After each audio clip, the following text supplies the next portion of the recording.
Welcome to Luca and Miguel. Enjoy the video. You have admin rights and the app's exact name. Start there.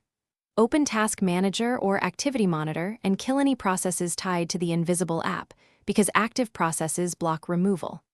Next, confirm the package or bundle identifier. This is what uninstall tools target. Once done, disable Cloud Sync and sign out of the app's online account so leftover credentials don't recreate settings. Make sure you're working from an elevated shell or terminal before moving to targeted removal commands. Use System Search and the terminal to hunt for the package ID, vendor folders, and hidden preference files.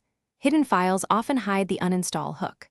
On Windows, run PowerShell to list installed packages and check program data plus registry keys under uninstall. On Mac OS, inspect /library/launch agents and /library/launch daemons. Once you locate receipts and launch entries, remove or disable them. This prevents the system from relaunching the app. Be methodical, delete matched files and note paths for rollback. Execute the uninstall. Run the package manager's remove command or manually delete the app bundle plus associated lists and registry entries. That removes binaries and settings. Then clear caches and reboot to ensure no background process remains.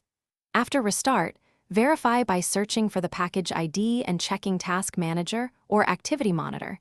Make sure nothing restarts. If the app still appears or breaks system behavior, boot into safe mode and remove the remaining components, or restore from backup as the final troubleshooting step. Thanks for watching and please subscribe. It's the best investment you'll ever make.